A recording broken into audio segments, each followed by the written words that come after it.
That morning, my wife sent one text. Plans changed. You're not coming on the cruise. No argument. No explanation. So while they were sailing away, I stayed behind and made decisions they never saw coming. By the time they returned, our life was already over. My name is Marcus Bennett, and I'm 39 years old. I'm a financial analyst for a consulting firm in Seattle. Stable job. Good income. The kind of reliable, predictable life that's supposed to be the foundation of a solid marriage. I'd been married to Jennifer for 11 years. We met in our late 20s at a mutual friend's wedding. She was charming, social, always the life of the party. I was quieter, more analytical. Opposites attract, right? For the first 7 years, things were good. We traveled. We bought a house. We talked about having kids someday. We had routines, inside jokes, shared dreams. Then somewhere around year 8, something shifted. Jennifer started spending more time with her sister, Amanda. Which was fine. Family is important. But it wasn't just occasional dinners or weekend brunches anymore. It was constant. Multiple times a week. Weekend trips together. Girls' nights that turned into girls' weekends. And I was increasingly excluded. You wouldn't enjoy it anyway, Jennifer would say when I asked about their plans. It's just girl talk and shopping. We need sister time, Amanda would add with this tight smile that never reached her eyes. Amanda had never liked me. From day one, she'd made it clear she thought Jennifer could do better. Better looking. More successful. More exciting. More something I wasn't. And slowly, over the past 3 years, I'd watched my wife start to agree with her. The cruise was supposed to be our anniversary trip. 11 years. Jennifer had been excited about it for months. Caribbean. 10 days. 5-star ship. We'd booked it a year in advance. Then 6 months ago, Amanda got divorced. Messy, bitter divorce where her husband left her for someone younger. She was devastated, angry, and suddenly very focused on Jennifer's marriage. You're so lucky to have Marcus, she'd say, but the tone made it sound like an insult. So stable. So predictable. Sometimes I wonder what I'm missing, Jennifer said once after a bottle of wine with Amanda. What if this is all there is? This is our life, I'd said carefully. Is something wrong? No. Nothing's wrong. That's the problem. Nothing's ever wrong. It's just the same. I should have paid more attention to that conversation. 3 months before the cruise, Amanda started dating again. Some guy she met online. Younger. Exciting. Spontaneous. She wouldn't shut up about him. This is what life should feel like, she'd tell Jennifer. Exciting. Unpredictable. Not safe and boring. I wasn't stupid. I knew what she was doing. She was poisoning my marriage because hers had failed. 2 months before the cruise, Jennifer suggested something new. What if Amanda came with us? On the cruise. She really needs this after the divorce. And it would be fun to have her there. It's our anniversary trip, I said. I know, but she's my sister. And she's going through a hard time. So she can take a different cruise. This one is for us. Jennifer's face hardened. You're being selfish. I'm being selfish? For wanting to spend our anniversary alone with my wife. She's family, Marcus. Families should support each other. We argued about it for a week. Finally, I agreed. Against my better judgment, I said yes. Because I wanted Jennifer to be happy. Because I thought maybe if I was accommodating, things would get better. I was wrong. 1 month before the cruise, Jennifer came home with news. Amanda's bringing someone. What? Her new boyfriend. Ryan. She doesn't want to leave him for 10 days, and I think it's sweet. Plus, he's paying for his own ticket. So our anniversary cruise is now a double date with your sister and her rebound boyfriend. It's not a rebound. Jennifer, this was supposed to be for us. Now it's a group trip with people I don't even know. You know Amanda. I know Amanda doesn't like me and has been trying to convince you to leave me for 3 years. That's not true. It is true. And you know it. She didn't deny it. She just stared at me with this expression I couldn't read. Frustration. Resentment. Something else I didn't want to name. Fine, I said eventually. They can come. But we are still celebrating our anniversary. That's non-negotiable. Of course, Jennifer said, but she wouldn't meet my eyes. I should have known then. Should have seen what was coming. The week before the cruise, something felt off. Jennifer was distant. She was on her phone constantly, texting Amanda, laughing at messages she wouldn't share with me. Everything okay? I asked. Fine. Just coordinating with Amanda about the trip. What's there to coordinate? We all have our boarding passes. Girl stuff. You wouldn't get it. That phrase. You wouldn't get it. I was hearing it more and more. 2 days before we were supposed to leave, Jennifer stayed up late on a call with Amanda. I could hear pieces of it through the bedroom door. I don't know, it feels wrong. But you're right, he wouldn't understand. Okay, I'll think about it. I didn't ask what they were talking about. Part of me didn't want to know. Then came the morning we were supposed to leave. I woke up at 6 a.m. Our flight was at noon. I'd packed the night before. Everything was ready. Jennifer was already awake, sitting in the kitchen with her coffee, staring at her phone. Morning, I said. Ready for paradise. She didn't look up. We need to talk. Those 4 words. The worst 4 words in any language. I sat down slowly. Okay. What's going on? Plans changed. What kind of plans?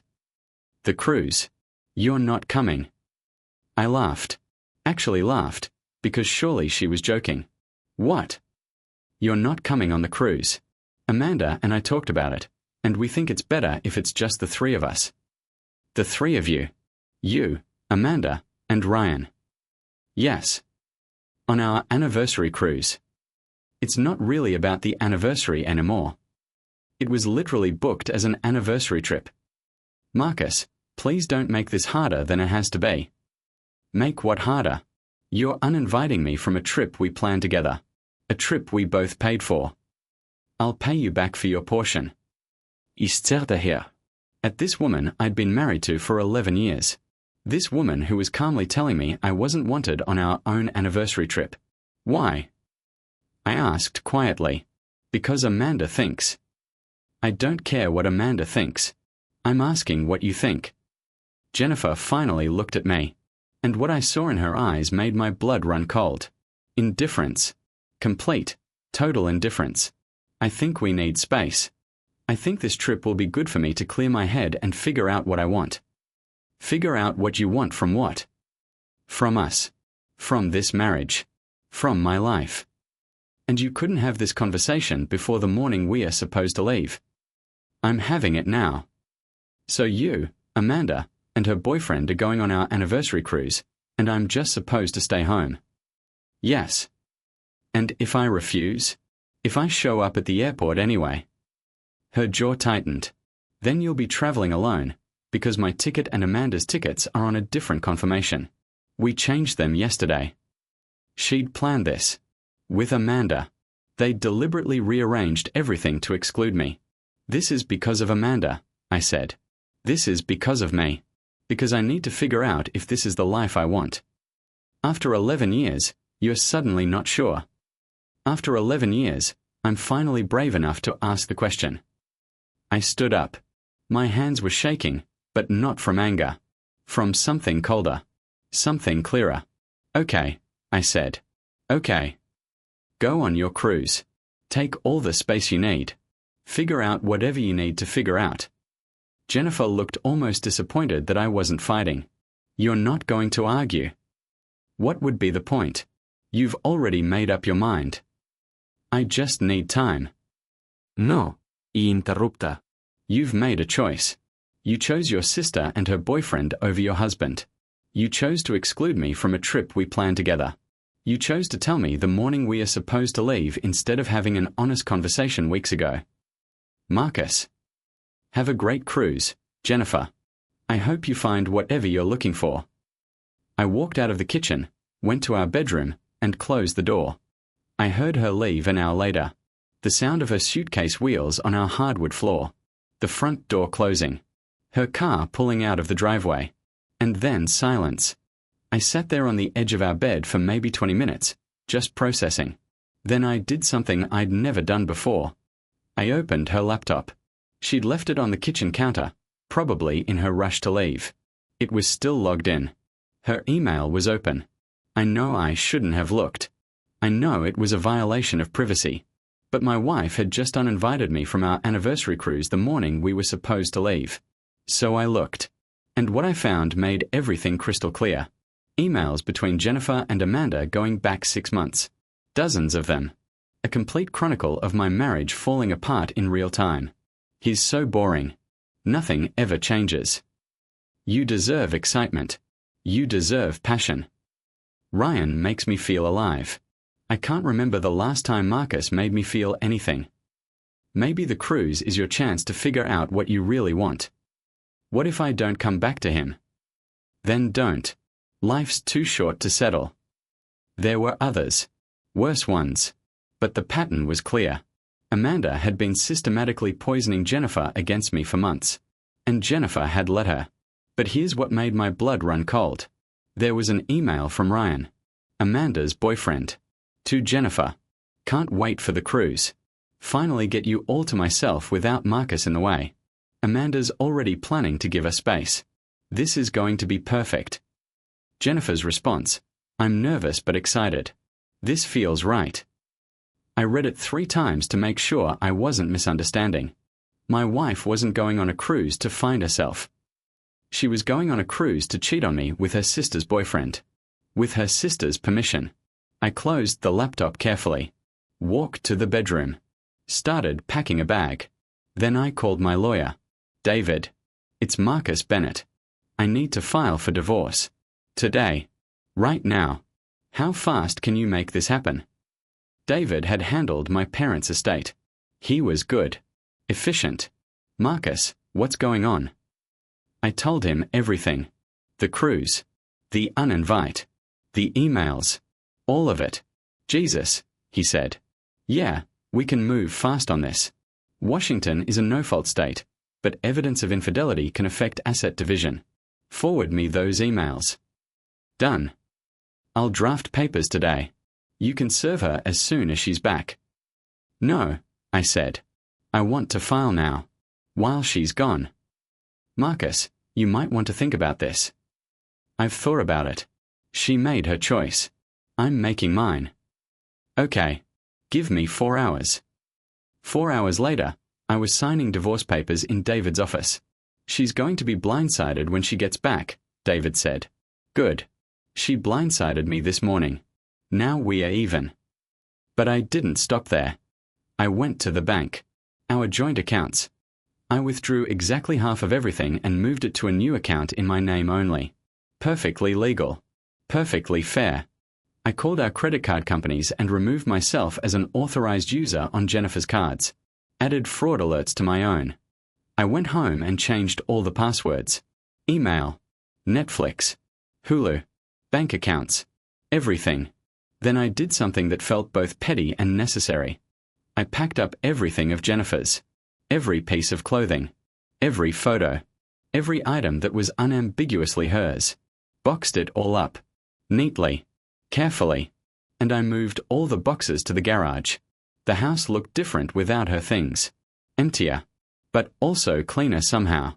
Over the next 10 days while they were on their cruise, I systematically dismantled our shared life. I called our insurance company and removed her from my policy. Called the mortgage company and started refinancing in my name only. The house had been mine before we married, so this was straightforward. I went through every shared subscription, every shared service, every connection between us, and I severed it. I updated my will, my beneficiaries, my emergency contacts.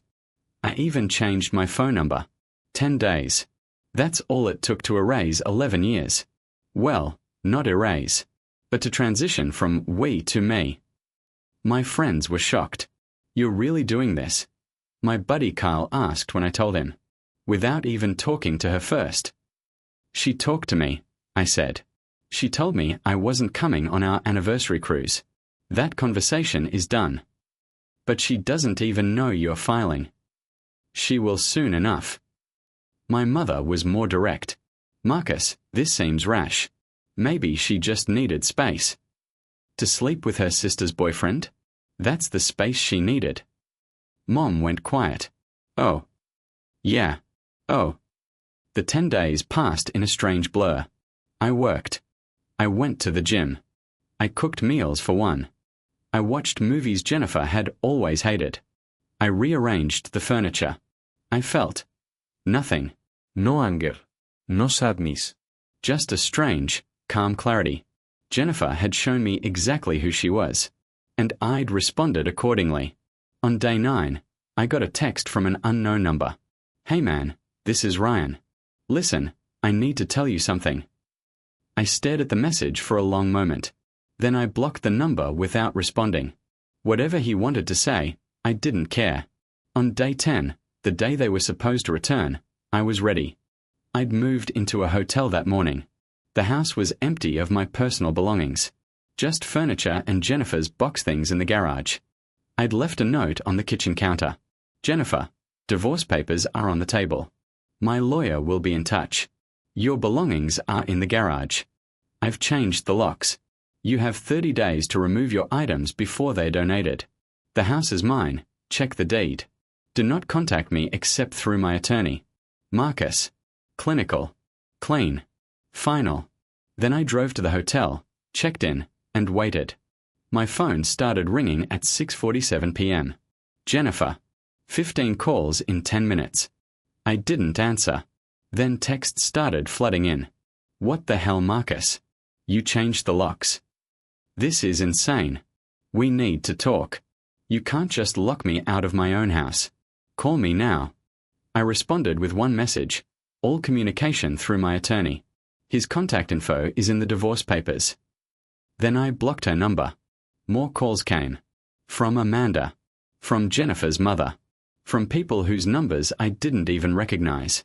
I blocked them all. My phone finally went quiet around 10 p.m. I ordered room service, watched a movie, and went to sleep. The next morning, I got a call from David. Marcus, Jennifer's lawyer called. She wants to talk. Mediation. She's pretty shaken up. Good. She claims nothing happened on the cruise. I don't care if it did or didn't. She chose to exclude me from our anniversary trip to pursue something with another man. Whether they actually slept together is irrelevant. The intent was there. Her lawyer says she made a mistake. Tell her lawyer that mistakes have consequences. We are proceeding with the divorce. No mediation. No reconciliation. Just a clean split and we both move on. Marcus, you might want to reconsider. I'm not reconsidering anything. She had 10 days to think about what she was doing. I had 10 days to think about my response. This is it. David sighed. Okay. I'll communicate that. But Marcus? She's going to fight this. She's angry. She feels ambushed. She feels ambushed? That's rich. I'm just warning you. This might get ugly. It's already ugly. Let's just get it done. Over the next week, Jennifer tried everything. She showed up at my office. Security escorted her out. She tried to show up at my hotel. I'd already instructed the front desk not to give out my room information. She sent messages through mutual friends. I told them all the same thing. Talk to my lawyer.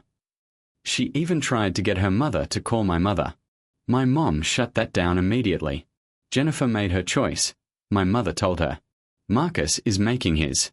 Leave him alone. Finally, 2 weeks after they returned from the cruise, I got a letter.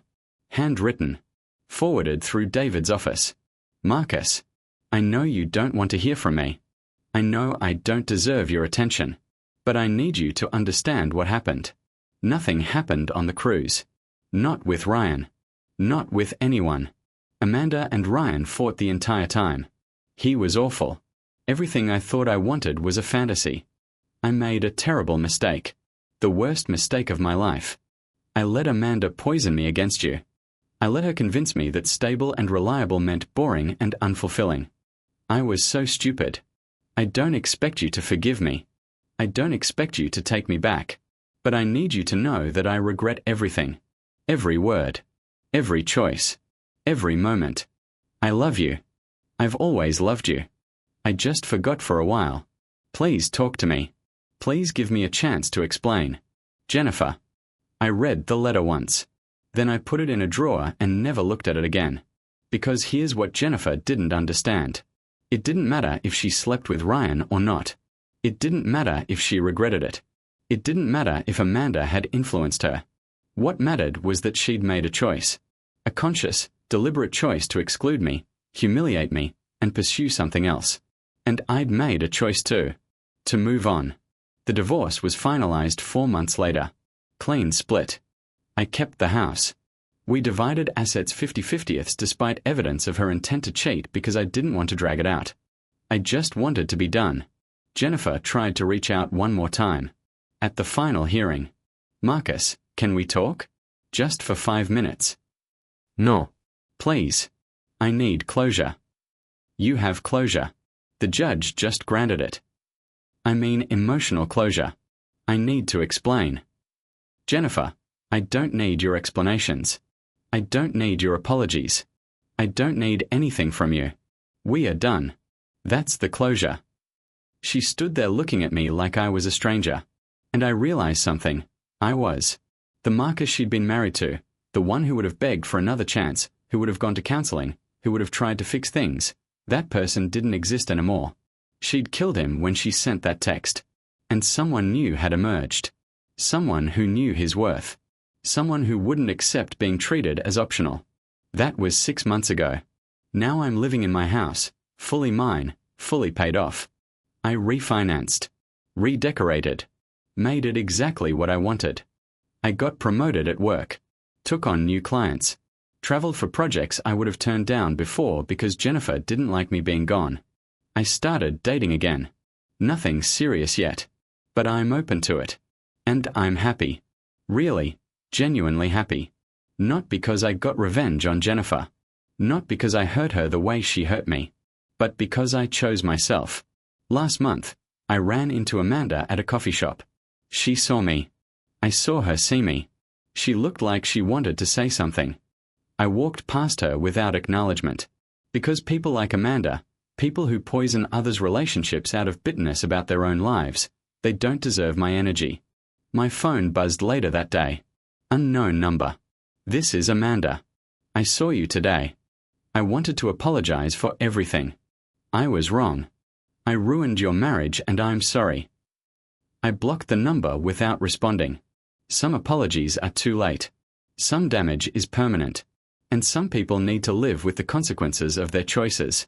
Jennifer sent me a text last week from a new number. I heard you got promoted. Congratulations. You deserve it. I hope you're happy. I didn't block this one. But I didn't respond either. Because the truth is, I am happy. And Jennifer's opinion about that, Jennifer's knowledge of that, is irrelevant. She uninvited me from the cruise.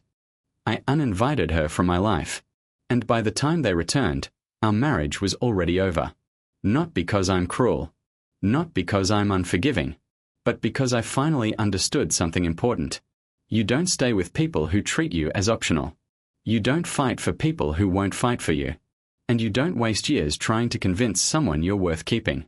Jennifer made her choice that morning she sent the text. I made mine in the 10 days that followed. She wanted space to figure out what she wanted. I gave her permanent space to live with what she lost. That morning, my wife sent one text. Plans changed. You're not coming on the cruise. No argument. No explanation. So while they were sailing away, I stayed behind and made decisions they never saw coming. By the time they returned, our life was already over. And I've never once looked back. Because forward is the only direction that matters. And the life I'm building now, the one that's entirely mine, entirely on my terms, entirely built on self-respect, is worth more than any cruise could ever be. She closed the door on us. I just locked it behind her and walked toward something better.